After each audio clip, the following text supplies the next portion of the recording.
So we received another review on our e-television show. So far we got a 3.5-star review in the New York Post. And then David Biannacouli basically said he sees some... He sees hope. He sees hope in the show, but it wasn't the right bits chosen. Yeah, a lot of time to spend on choosing the right bits. This guy in Philadelphia Inquirer basically says, he does this whole article about how funny I am and all the different moments, how funny I am, talking about this and that. But basically he said, my appearance is so ugly. I'm so vile to look at. And meanwhile, you got to see this guy's picture. He goes, why would Howard Stern put himself on TV? He's so vile to look at. Meanwhile, this guy's name is Jonathan Storm. He's got a Fidel Castro beard covering half his face. It looks like a pubic mess on his face. Why does he put a picture of himself in the paper if he looks like this? Sorry, dude, not everything's about looks. Sometimes talent has to carry you. Saturday, Stern staged 2 sneak previews for a full hour from Friday's radio show. It was ugly. He says, not to say that they weren't funny bits. The bits were funny. The content was funny. It was fun to watch it. Mm-hmm. He says the show featured some unusual Stern cronies, along with New York Rangers hockey star Brian Leach and Mark Messier, rambling aimlessly about in outrageous territory. Stern almost always finds a shock or a laugh somewhere. So you would say, wow, this guy's going to give us a good review. This is a good review. He casts righteous indignation aside, embraces polymorphous perversity. Whatever that means. He says, you can find fun with Stern, but who wants to look at the guy? The vulture's beak nose, stringy black hair, and pasty white, scrawny shoulders make for unappealing visuals. Did your shoulders get on? Yeah. I got to agree with the guy. But I did a whole bit about how scrawny my shoulders were, you know, pointing it out. Stern's eyes aren't bad, but he quickly donned those dorky sunglasses, which when he realized he was on TV. Wonder who wrote this, my ex-girlfriends? Stern's sidekick Robin Quivers can be an attractive sort, but E has set its Quivers cam so tight it looks right up Robin's left nostril. Yuck. I had a long discussion with them about our cameras being too tight in general, but that's been rectified. With teeth... Oh, I see. In Saturday's early installment, one of Stern's sidekicks, Boy Gary, turned up for some good-natured ribbing. With teeth that look like the grill of a 57 Chevy, he's one of the few men in the world uglier than Stern. Oh. Probably one reason Howard hired him. Floppa-flowly. By the way, you can see how ugly I am tonight at 8 o'clock and 11 o'clock. Stern made a... Hey, Baba Booey, nice... I said, I'm listening, and I said, who's he talking about? Somebody goes, you. Yeah. He said I was uglier than that rabbi? What rabbi? Oh, I don't know. I just heard one line. Who did he say was uglier then? Than me. Howard. Oh, well, that's not so bad. Oh, that's not so bad. Bowie. I thought he compared me to the Rebbe. Stern made a big deal of the rugged handsomeness of his New York station manager, a moderately stylish, slicko radio exec who resembled Kevin Costner in this company where David Brenner would be good-looking. Jesus. Yeah.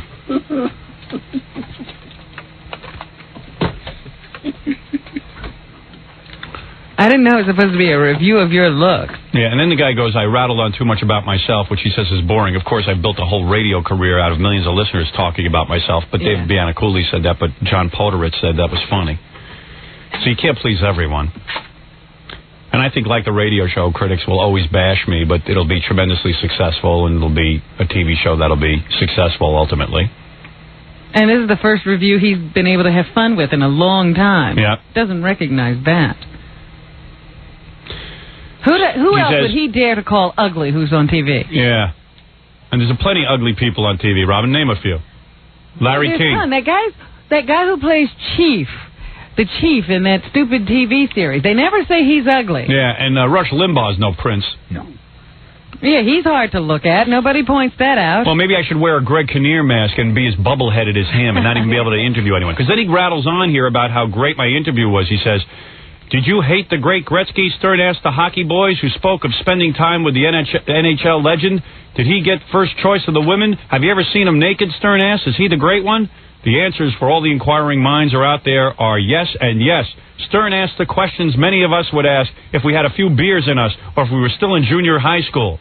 Friday on the radio and Saturday on TV, he cracked jokes about O.J. Simpson's apparent ineptitude as a double murderer. He made racist comments about Ben Vereen. What? When he found out that Messier had gone out with Madonna, it was off to the races with giggles and guffaws and line after line that didn't exactly leap directly from the picture tube into the FCC's complaint box, but it never would have found its way into the newspaper. So he's talking about all this great stuff, right? This is tremendous stuff. The guy's interviewing skills are great. He's asking questions none of us would ask. We can't even print in the paper what he's asking. I think he's saying this is different from what you normally see on TV. Right. And then basically says, well, I'm an ugly guy, so the TV show is no good. Well, okay. So, in other words, if you're not handsome, you shouldn't be on TV. Regardless of what you have to say. Yeah. If you might have something cool to say that people might want to tune in, but if you're not a stereotypically good-looking guy, you shouldn't be on TV. So we're going to be stuck with a bunch of Greg Kinnears who sit there with an empty head full of mush, don't know a thing to say in the world when they interview, but he'll look good.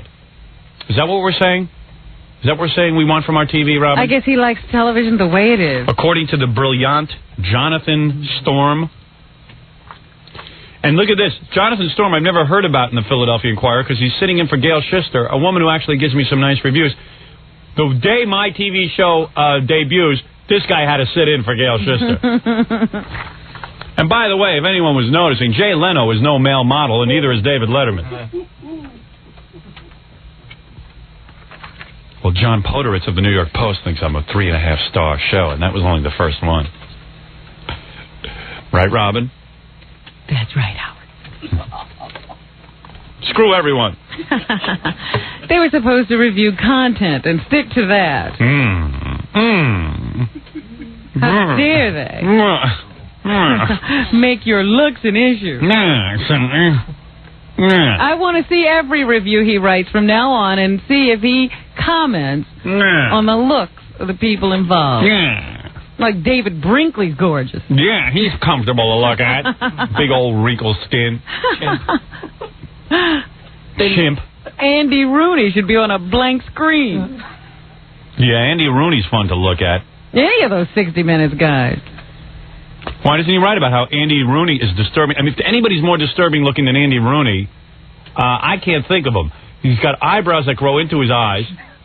They're like bangs. Yeah, he's got, when they show his hands, it's not only liver spots, but his teeth are completely yellowed. His fingers are gnarled and pudgy, and I don't know. He's really uncomfortable to look at.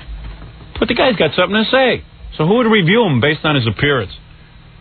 A lot of times I get lost in Mike Wallace's face and can't keep track of the story. Yeah, and no offense, but Jonathan Storm, the guy writing the review, the guy's covered his whole face in a Fidel Castro beard. What's he hiding? Yeah, how about shaving that off so we can see what's underneath instead of covering most of your head? Why would you put a picture like that in the newspaper? I know I'm better looking than him. Maybe he's jealous. Baba Booey's better looking than him. Baba Booey used to hide with a mustache. Well, anyway. It's fun. It's fun to be alive and be so noticed. I thought, once again, it's rather interesting. I've never seen a review of any other E! television show, but you are reviewed. Yeah, well, that's what E! is after, so. Well, yes, I'm just pointing out, once again, the special treatment you get. Yes. Oh, all three newspapers so far. The New York Post, Daily News, and, of course, the Philadelphia Inquirer with major pieces on the show. So, you tell me why they're writing about it. And according to most reviewers, I always suck, even on the radio. They can't figure out, but they're in touch with the public and what they want. They don't understand anything. I don't think anybody in the media understands anything. Radio, television, newspaper.